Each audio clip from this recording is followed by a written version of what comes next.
Estamos felizes por estarmos aqui mais uma vez. Vamos abrir as Bíblias, irmãos, no livro de Oséias. Eu falei aqui a semana passada um pouquinho sobre Oséias. Nós vamos continuar falando um pouquinho nesse assunto. Ontem nós tivemos aqui com obreiros, pastores de outras igrejas, nessa reunião. E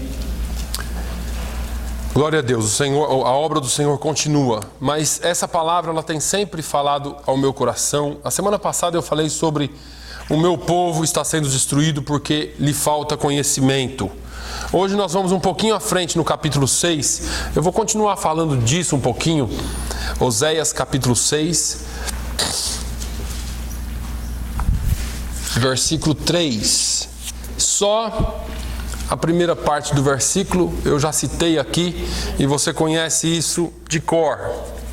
Oséias 6 e 3. 6, meia dúzia e 3. Diz assim a primeira parte do versículo: conheçamos e prossigamos em conhecer ao Senhor. E numa oportunidade seguinte nós vamos falar do restante do versículo, mas eu quero me deter nesta porção hoje. Eu não vou ser longo ou demorado, até porque eu não estou em condições de pregar 1 hora ou 2. Se bem que eu sei que a igreja queria ficar aqui até 2 horas da tarde, mas eu não estou hoje com toda essa disposição. Mas eu espero que o Senhor fale aos nossos corações a respeito dessa palavra. Domingo passado nós falamos aqui sobre o povo de Deus, o povo denominado povo de Deus sendo destruído. E a questão e a pergunta é essa: como pode o povo de Deus estar sendo destruído? O diabo se levantou? O mundo se levantou? Não. A causa da destruição do povo de Deus não é o ataque de Satanás. A causa da destruição do povo de Deus não é o mundo, e nem tampouco a carne. Mas a causa que nos leva à destruição é a falta de conhecimento. Porque se nós tivermos conhecimento, a Bíblia diz: sujeitai-vos, pois, a Deus, resisti ao diabo e ele fugirá de vós. Esse sujeitar-se a Deus não é você se ajoelhar diante dele todos os dias, fisicamente, orar. Não é só isso. Sujeitar-se a Deus é sujeitar-se ao seu ensino, sujeitar-se à forma de vida ou ao estilo de vida que Deus tem para nós. Não é só dizer eu tenho Deus como meu Senhor, porque todo mundo aí fala. Eu vejo aí, com todo respeito, os portugueses chamando com todo respeito Deus de nosso Senhor. Mas na verdade, muitas vezes não é Senhor, porque se é Senhor, nós temos que servir. E quando nós não servimos, então aquele que leva o nome ou o título de Senhor não passa de mais alguém que nós não damos nenhuma consideração. Considerar e nos sujeitar a Deus não é só em palavras também. É uma forma de vida, é um estilo de vida que adotamos, é uma transformação de dentro para fora.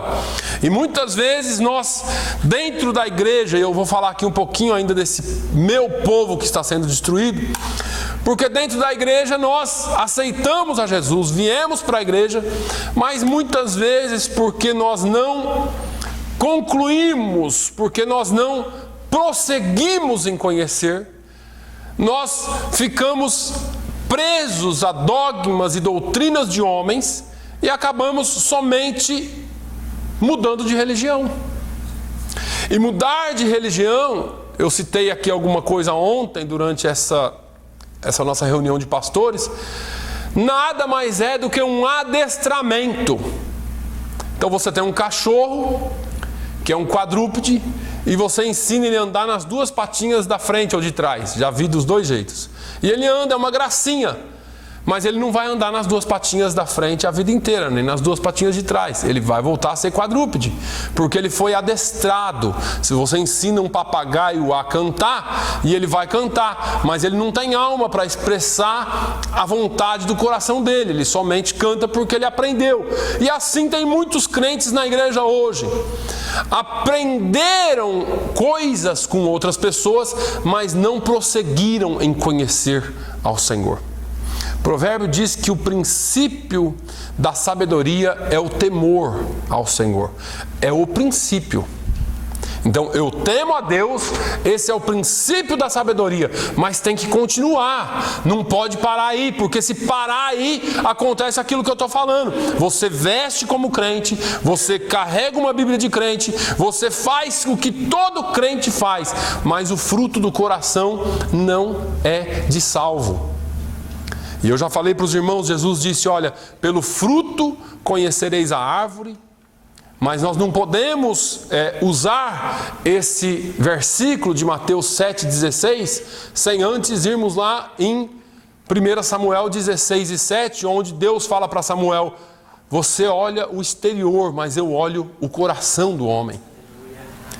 O fruto de Gálatas 5:22, ele é muito mais forte internamente do que externamente. Claro que automaticamente vai ser externado, mas tem muita gente que só externa ou só tem o estereótipo do fruto, mas o seu interior não é transformado. Portanto, a busca pelo conhecimento do Senhor é necessária na nossa vida. A busca pelo conhecimento da palavra de Deus é infinitamente, e eu digo isso porque é infinitamente, você nunca pode parar de buscar, porque você vai chegar um dia na eternidade, onde você vai estar na presença do próprio Deus, aprendendo com o próprio Deus, mas agora não, agora nós precisamos buscar, e esse conhecimento buscamos na sua palavra. Buscamos na palavra de Deus porque Ele trabalha no caráter do cristão para que eu e você nos tornemos cada vez mais próximos e parecidos com Jesus.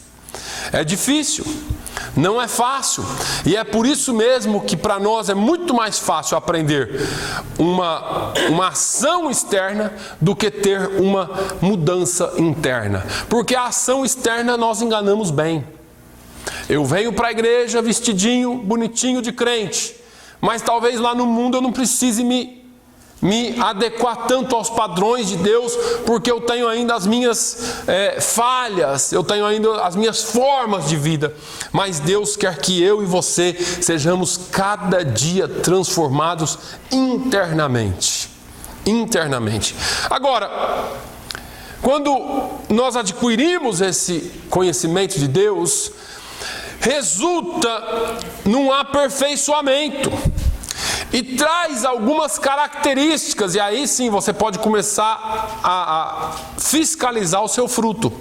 Porque a questão que mais me incomoda, enquanto eu vou trabalhando na palavra, enquanto eu vou ouvindo o Senhor falar no meu coração, a questão vem para mim: será que eu sou um crente adestrado ou será que eu sou um crente mesmo?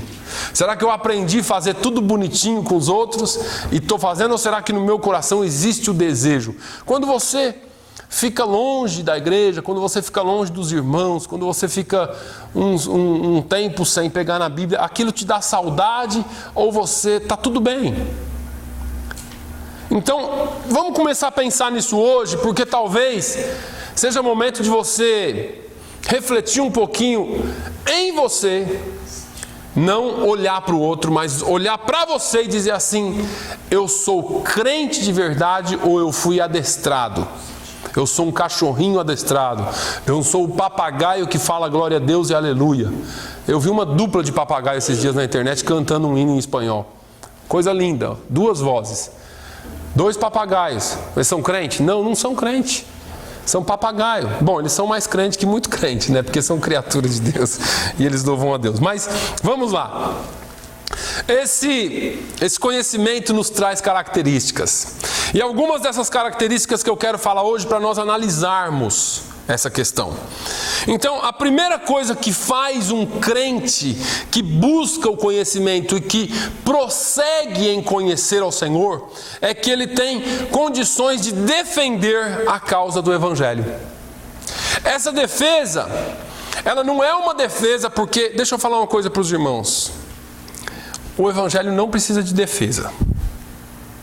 Não precisa, o Evangelho é o Evangelho. A verdade de Deus é a verdade de Deus, não tem mudança, irmãos. Lembra aqui que eu falei dos cachorros, das ovelhinhas, dos galos? Na quarta-feira eu uso bastante esses exemplos. A verdade é a verdade. Você pode falar o que você quiser daquilo. Eu vou só citar aqui, eu dando aula para as crianças essa semana. Tem um pôster com 2 ursos polares. E eu falei, isso aqui é uma galinha e um galo. E eles estão brincando. E eles disseram, não, isso são 2 ursos. Eu falei, não, isso é uma galinha e um galo. E eu estava sério. E aí eu falei, eu vou falar sério com vocês. Isso aqui é uma galinha e um galo. E quem for contra mim, eu já dou 0 na prova agora. E aí dei uma dura neles. E falei, vamos fazer uma votação aqui. Quem acha que isso aqui é galinha e galo? E 4 levantaram a mão, para não tomar 0 na prova.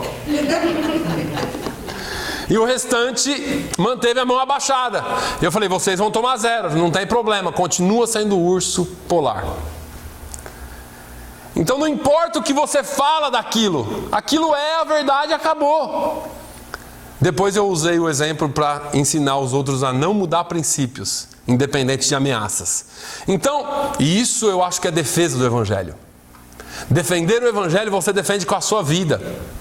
Você não precisa sair brigando, não, quem conhece a Deus testemunha continuamente sobre Cristo na sua vida. Eu cito sempre aqui 1 Pedro 3,15, ele diz assim, olha, antes santificai ao Senhor Deus em vossos corações, e estais sempre preparados para responder com mansidão e temor a qualquer que vos pedir a razão da esperança que há em vós.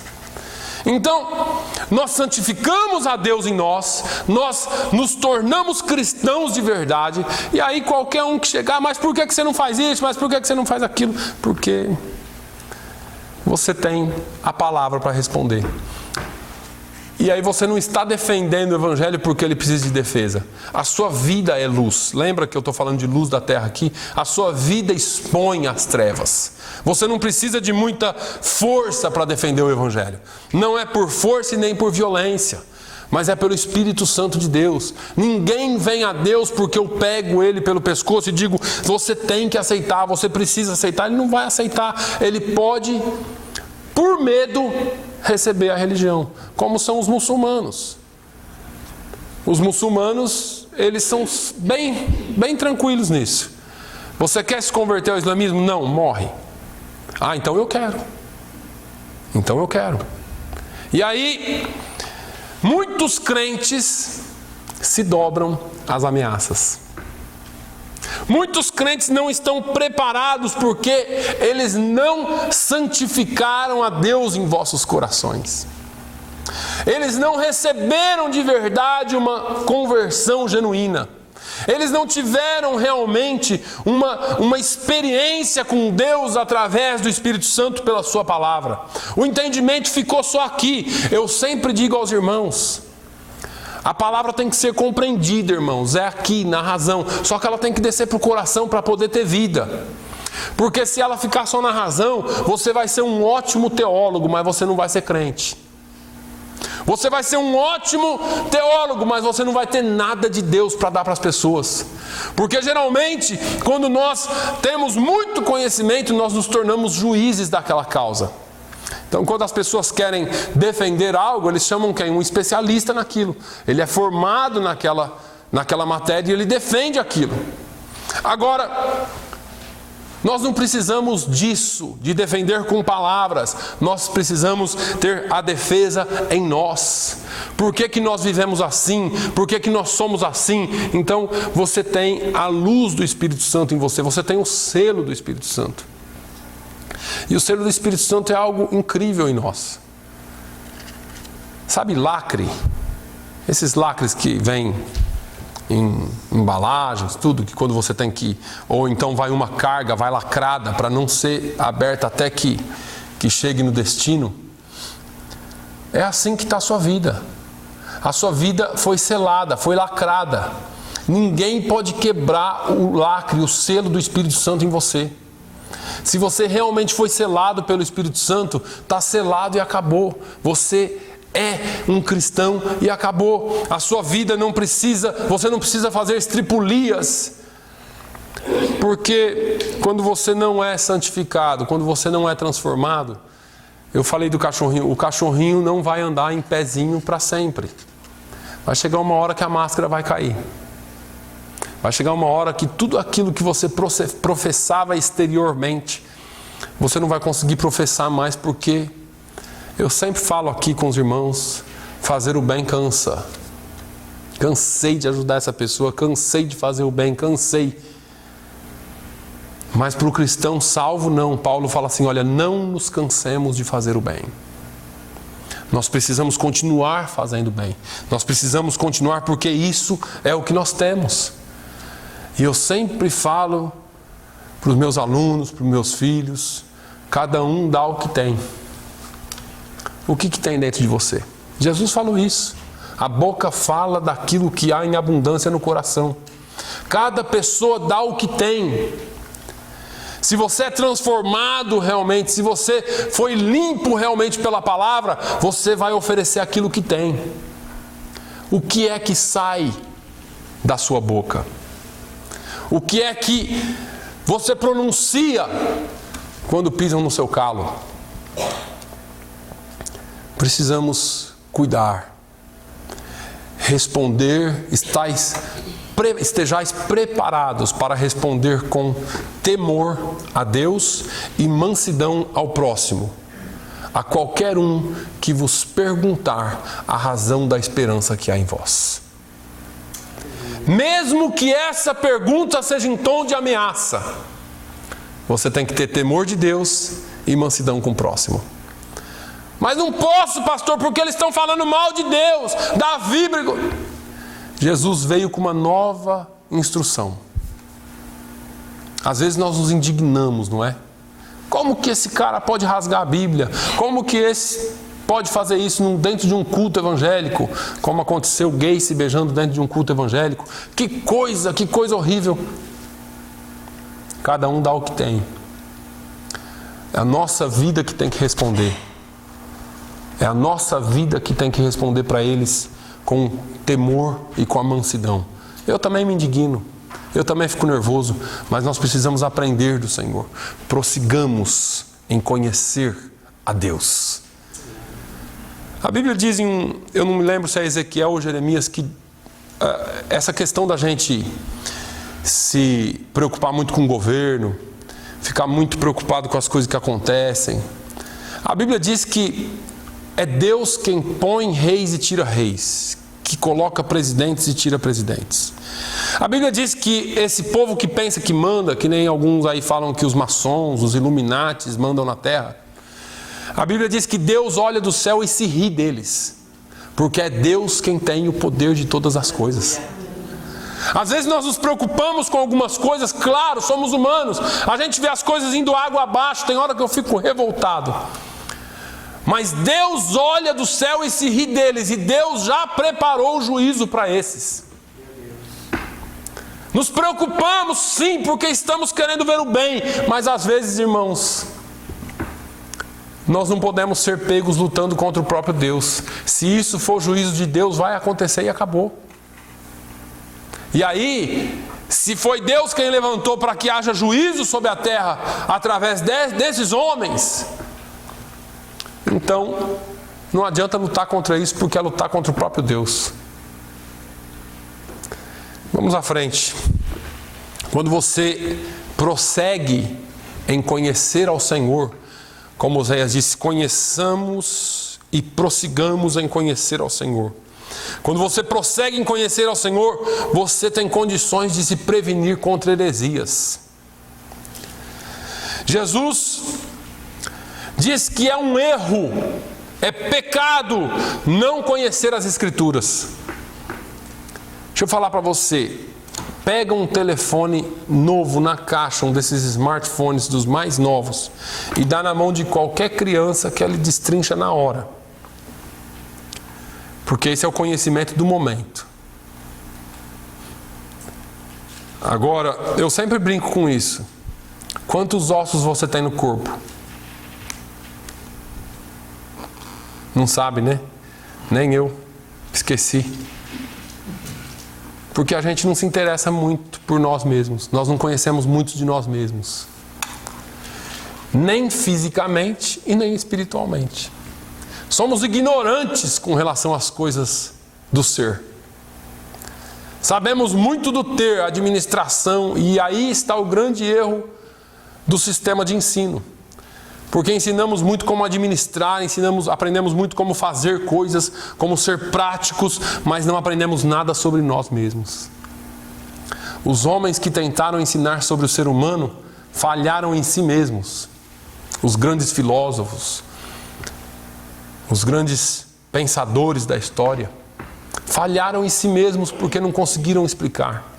Agora vem Jesus com um evangelho simples, falando com uma psicologia que toca a alma.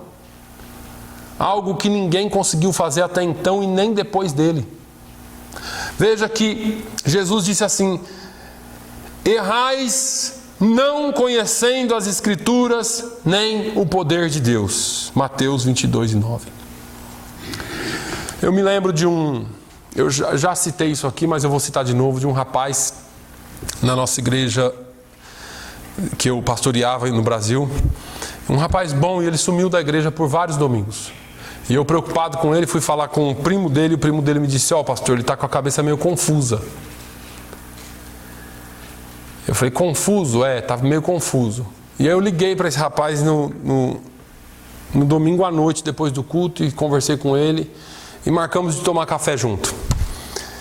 E eu perguntei para ele o que estava acontecendo no telefone, e ele disse: tem um rapaz de uma outra igreja que me falou várias coisas. E ele me falou o nome dessa outra igreja. E eu, então, preparei um material que eu tinha sobre isso e fui conversar com ele.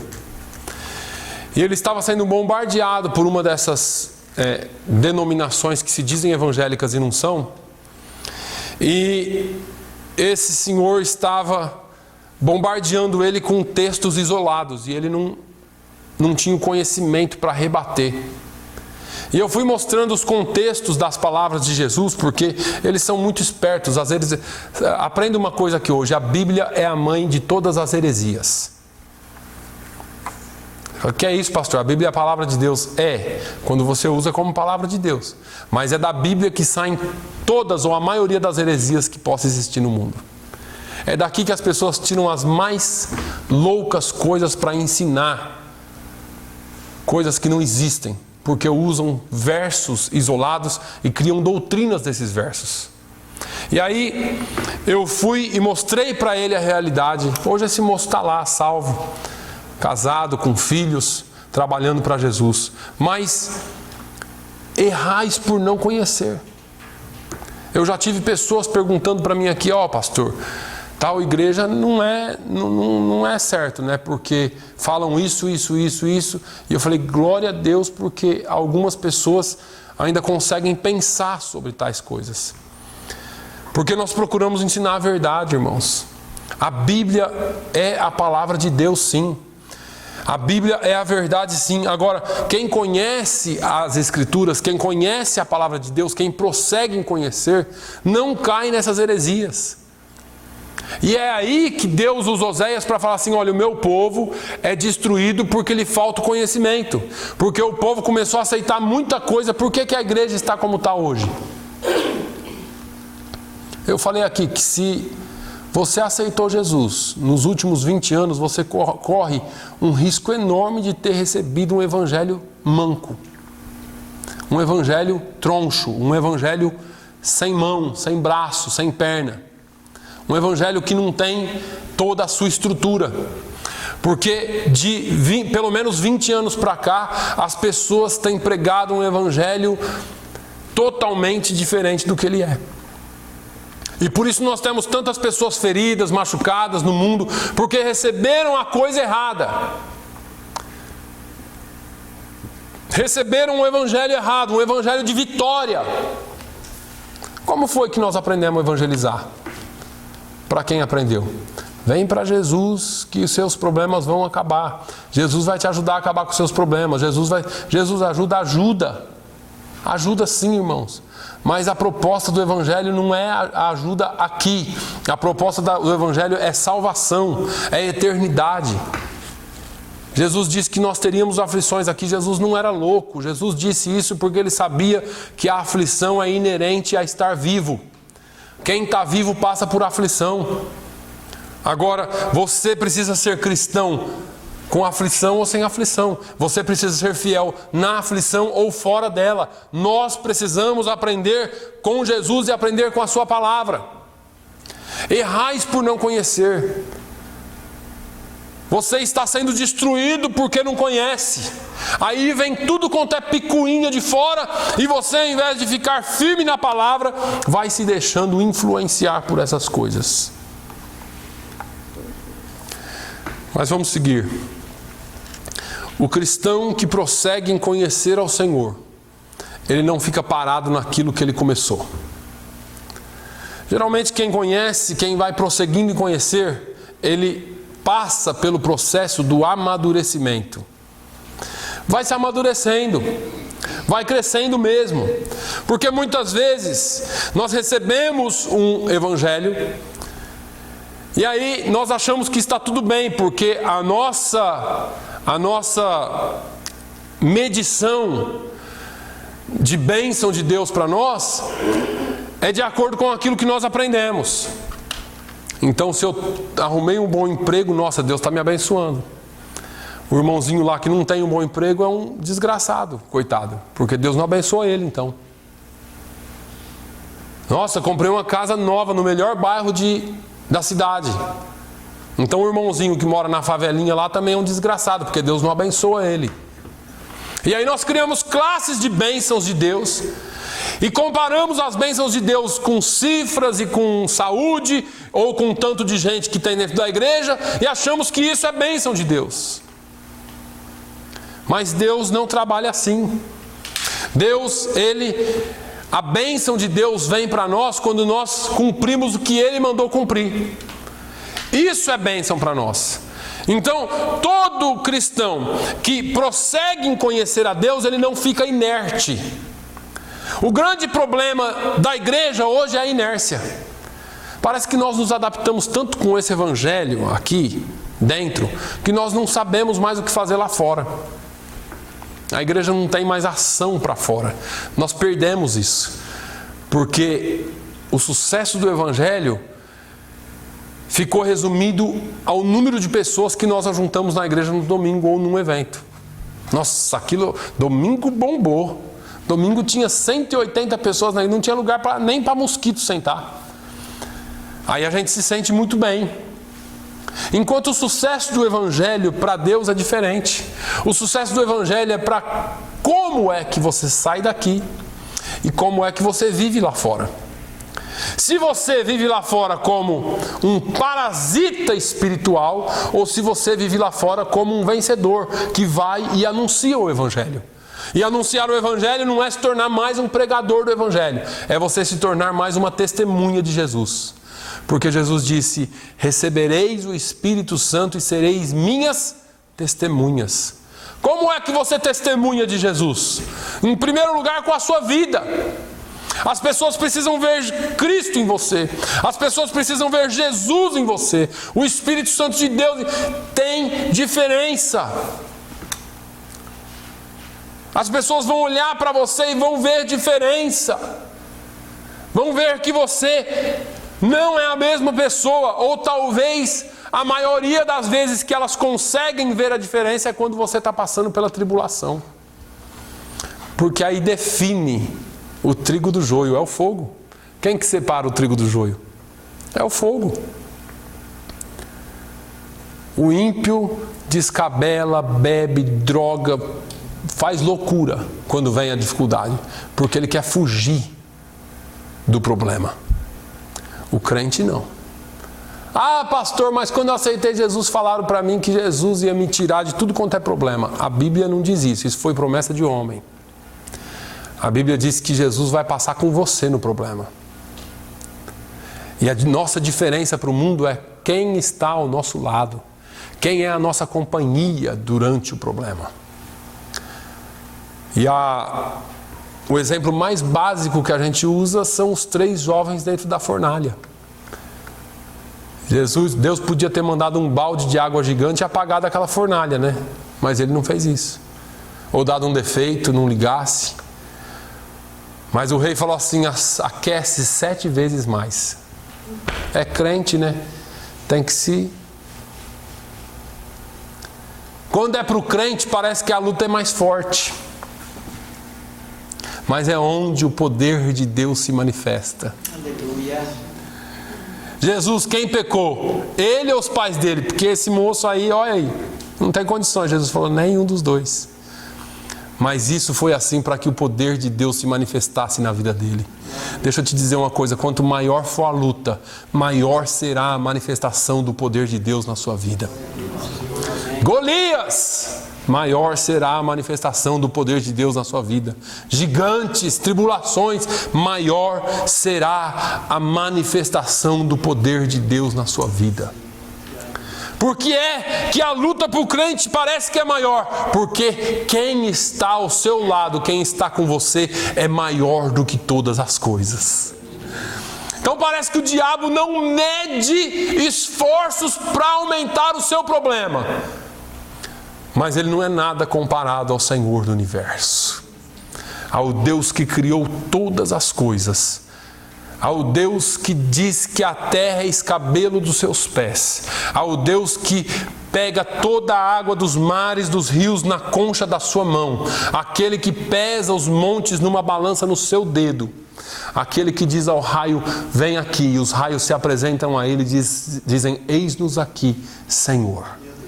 Esse é o Deus que nós servimos. E por que é que nós tememos? Porque nós somos seres humanos, mas quando nós nos lembramos de quem está conosco. Quando é que eu me lembro, pastor? Quando eu conheço e quando eu prossigo em conhecer ao meu Deus. Errais por não conhecer as Escrituras, nem o poder de Deus. Ah, se você soubesse quem é que fala contigo. Você não pediria, você pediria a minha água e eu te daria a água que te faz saltar para a vida eterna. Uma fonte que faz saltar para a vida eterna. Se você conhecesse o Deus que você diz que serve, você não teria mais problemas grandes demais para te fazer desistir. Nós só desistimos diante dos problemas porque nós não prosseguimos em conhecer a Deus. O crente não fica parado num só lugar. Ele continua crescendo e crescendo e crescendo como a alva. A Bíblia diz que Jesus crescia em sabedoria, em estatura e em graça para com Deus e para com os homens. Você fala assim, mas no jeito que está hoje, os homens, eles podem até não gostar porque vai contra os princípios mundanos deles, mas que eles respeitam, eles respeitam. Essa mulher que foi presa aí, eu citei aqui na quarta-feira. Foi presa por essa tabeliã que não quis fazer casamento gay. Foi presa, não foi? Sabe por que ela foi solta? Porque ela já tinha mais de 50 mulheres ouvindo o evangelho lá dentro e aceitando Jesus na cadeia. Ninguém falou isso. Eu recebi um e-mail do Ted Cruz, que é um dos candidatos a presidente que foi visitá-la na cadeia, e disse que se ela não fosse solta, a cadeia inteira ia se converter ao evangelho. Tiveram que soltar ela, porque crente é luz onde está. Aleluia. Porque crente não fica inerte. Você conhece e prossegue em conhecer o poder de Deus. Pedro fala em 2 Pedro 3,18, antes crescei na graça e conhecimento do nosso Senhor e Salvador Jesus Cristo. A Ele seja dada a glória, assim agora como no dia da eternidade. Crescei em graça e conhecimento. Nós não podemos querer chegar aqui só poder, porque isso é graça, né? Nós vamos receber crente, não, eu quero poder, mas não conhece nada. E aí como eu disse, saem as maiores heresias do mundo. Porque aí, qualquer hora eu vou trazer uns vídeos aqui para vocês verem na quarta-feira, ou até no domingo, não tem problema, das aberrações que tem aí fora, que dizem que é a igreja evangélica. Coisas que fazem que não tem cabimento, irmãos. Voltaram à idade da pedra espiritual. As pessoas não conhecem a palavra de Deus e aí são destruídas. E não servem para nada a não ser serem pisados pelos homens, porque vira chacota. Eu não me lembro de ninguém tirando sarro de alguém antigamente porque falava em línguas ou porque usava saiona. Às vezes falava por trás, mas pela frente tinha medo. Hoje não. Hoje virou chacota para todo mundo ver. Porque sal que não salga não serve para mais nada a não ser para ser lançado fora e pisado pelos homens. E é isso que está acontecendo com muitos evangélicos hoje, sendo pisados pelos homens. Porque deixaram de salgar. Mas vamos lá, conhecer a Deus e prosseguir em conhecer a Deus, cultiva profunda intimidade com Deus.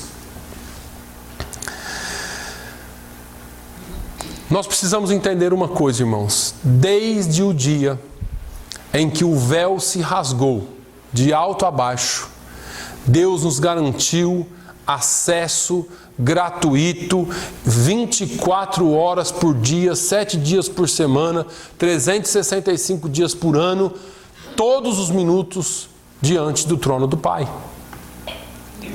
E nós não entendemos isso. Parece que tem momentos para falar com Deus, né?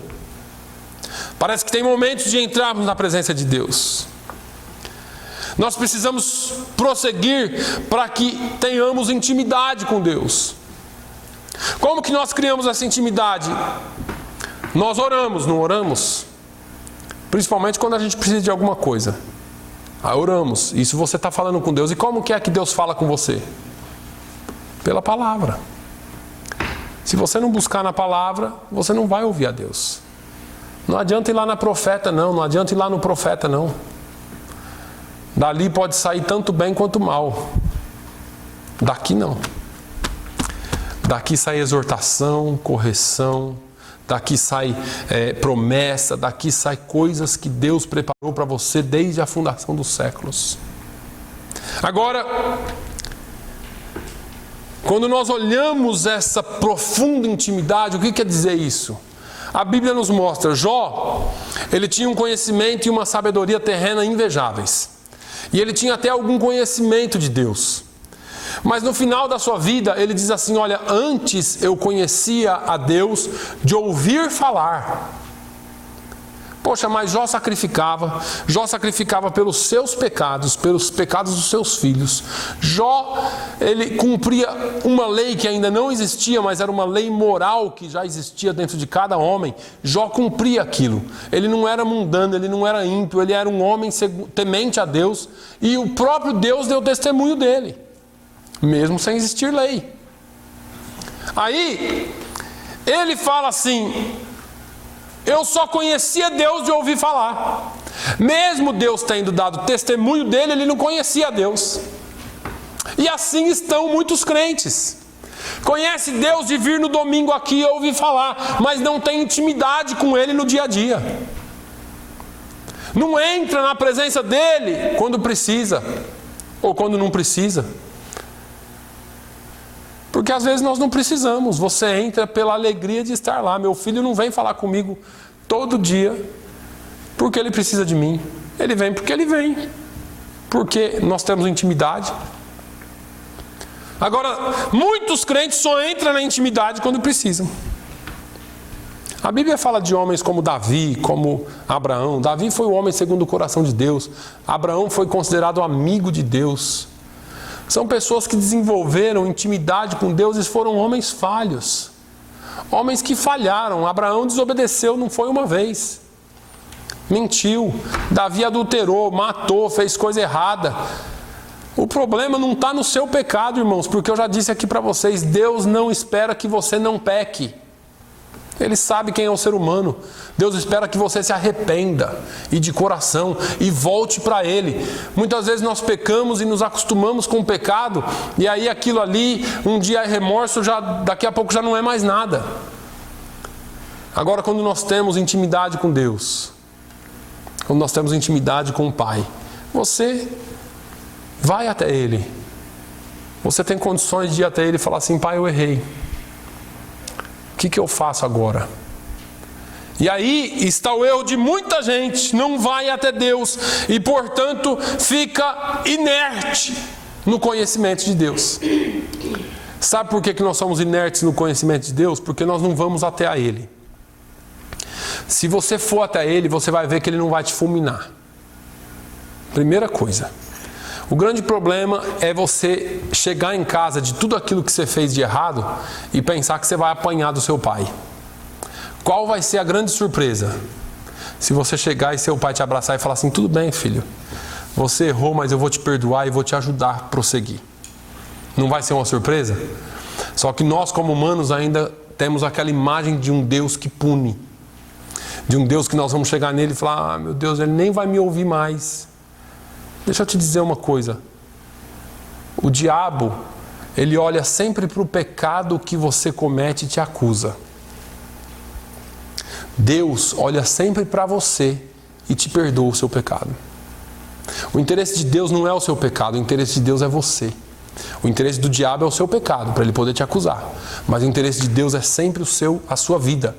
Deus olha primeiro para você. Mas vamos lá. Quando você prossegue em conhecer a Deus, você experimenta o milagre da libertação. Irmãos, por que tem muita gente ainda hoje que não é totalmente liberto? Porque ainda não conheceu a Deus como deveria. Ou não prosseguiu em conhecer, parou ali. Ah, eu fui muito crente já, mas agora eu estou meio parado. Mas o conhecimento de Deus produz liberdade. Jesus disse em João 8,32: e conhecereis a verdade, e a verdade vos libertará. Agora, presta atenção. É importante você saber que só a verdade não te liberta. Parece antibíblico, né? O que é a palavra de Deus? É a verdade, não é? Eu vou colocar ela lá na mesa da sua casa e você vai ser liberto. Ela é a verdade, mas ela não tem poder de te libertar se você não conhecê-la. O que liberta é o conhecimento da verdade.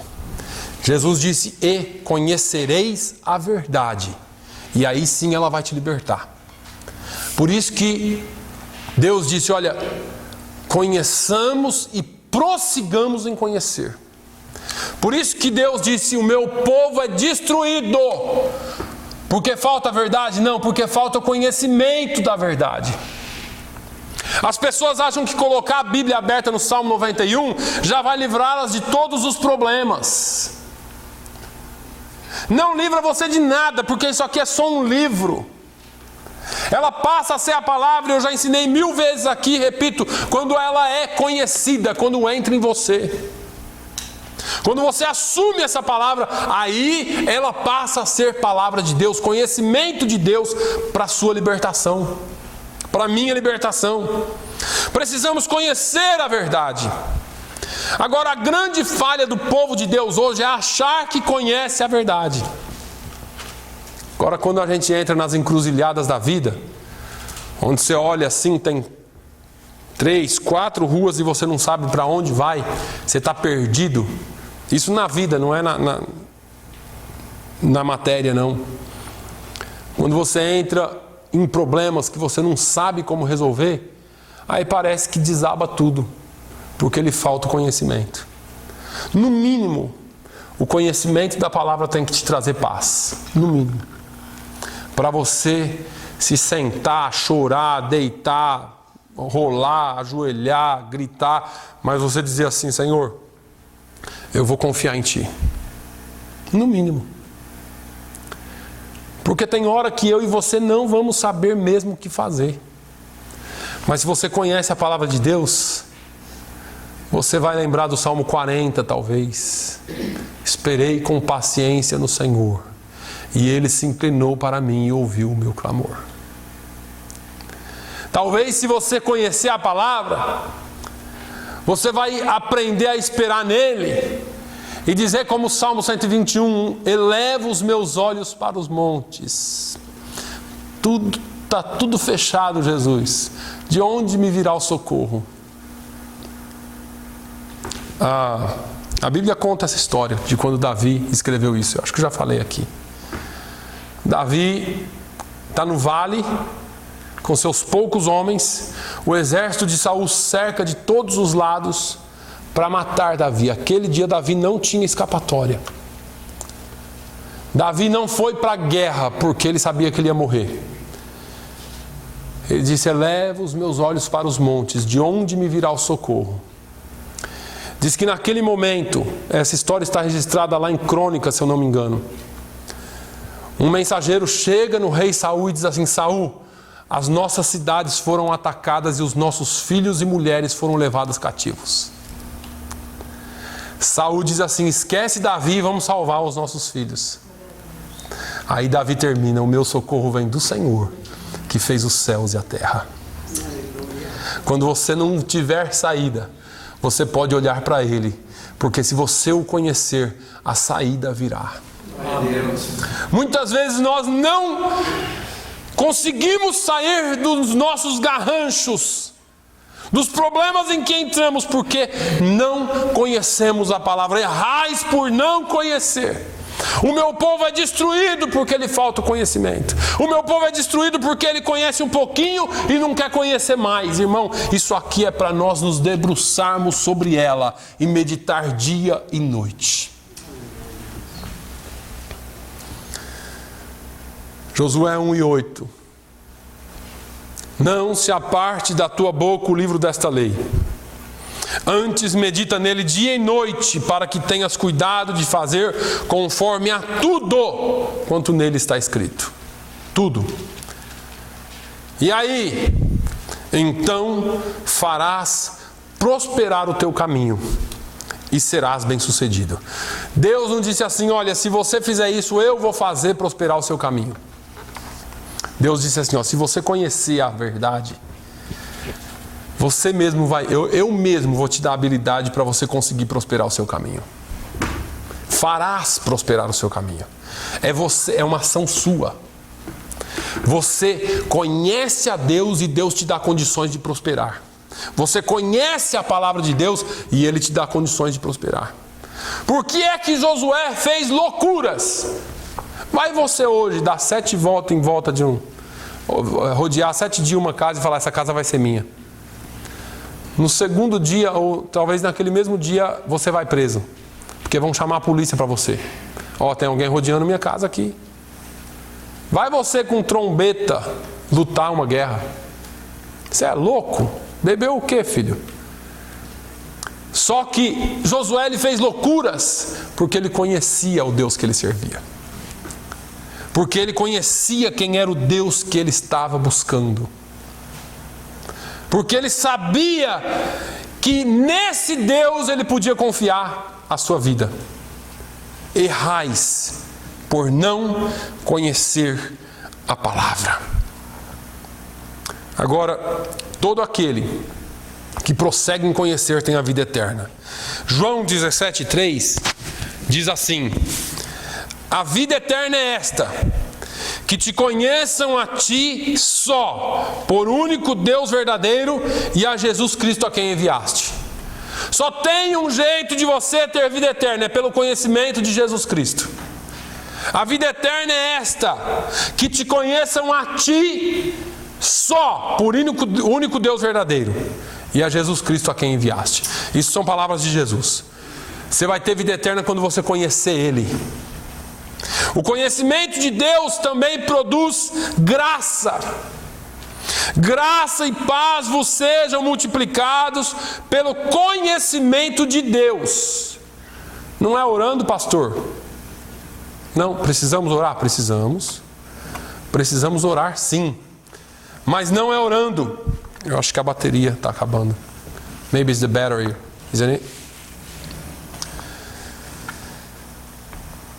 Quando nós conhecemos a Deus, é que nos é multiplicado graça e paz. Mas é tudo isso dentro de um ciclo vicioso que eu já tenho falado aqui hoje e outros dias. Conforme você conhece, você adquire paz. Conforme você conhece, você adquire graça. Porque é pelo conhecer, não é pelo muito orar, não é pelos quantos montes você vai, não é por quantas vigílias, pela campanha de quantos dias você faz, não é isso. Precisamos dessas coisas, até precisamos. Porque tudo que nós fazemos dentro dos princípios bíblicos para buscar a Deus é bom.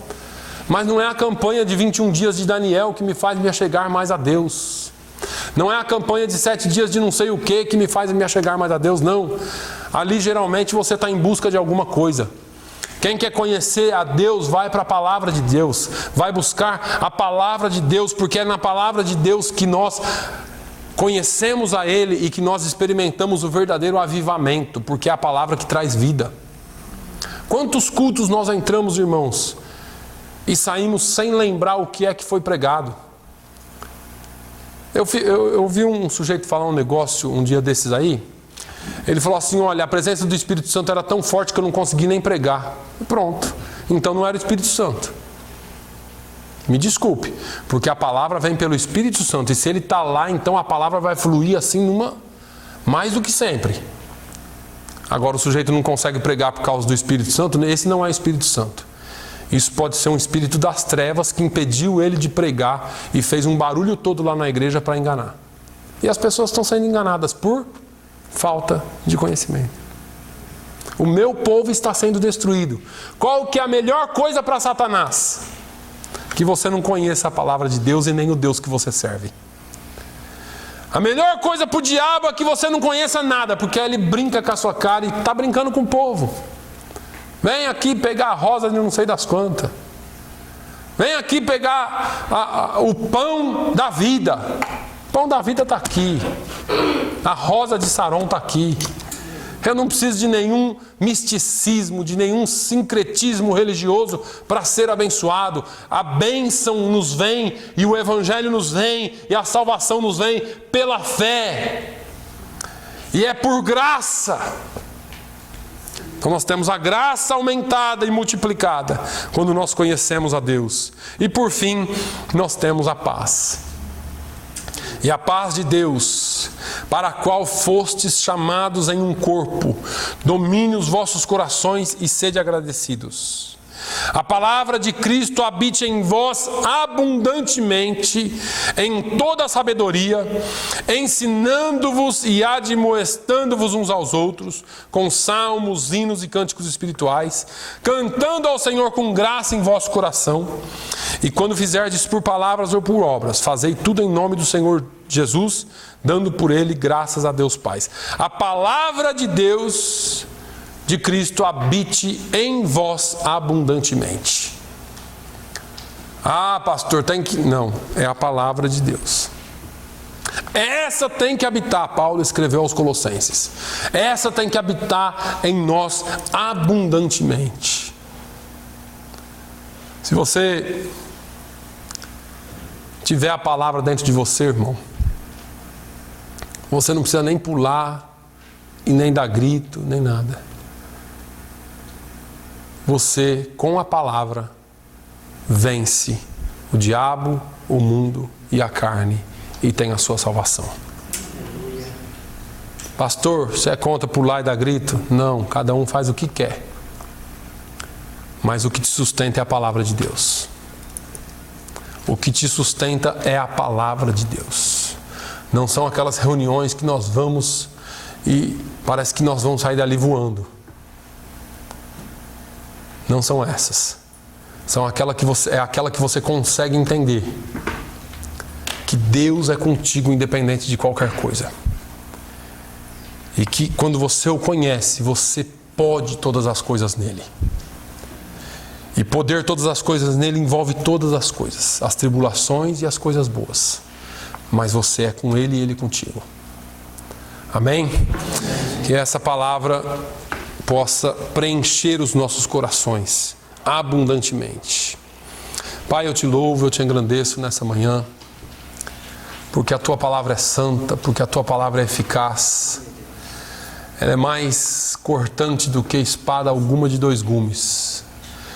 E ela penetra na divisão da alma, do espírito, das juntas e medulas. E ela é apta para discernir, ó Deus, as intenções do coração do homem. Meu Deus, eu quero te pedir no nome de Jesus que essa palavra inunde-nos a cada dia.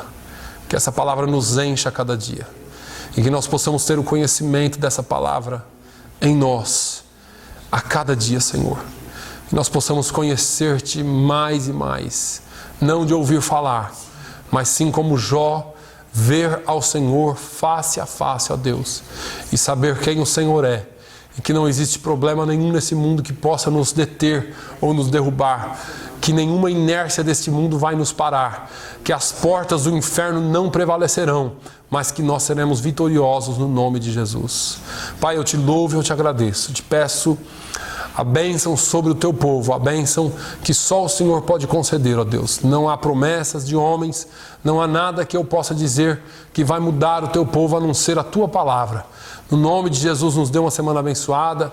Nos traga na quarta-feira, Senhor, para aprender sobre a tua palavra e para que nós possamos prosseguir te conhecendo. É o que eu te peço no nome de Jesus Cristo. Amém. Que o amor de Deus, a graça do nosso Senhor e Salvador Jesus, a comunhão e a consolação do Espírito Santo seja sobre todo o povo de Deus, hoje e sempre. E todos digam amém.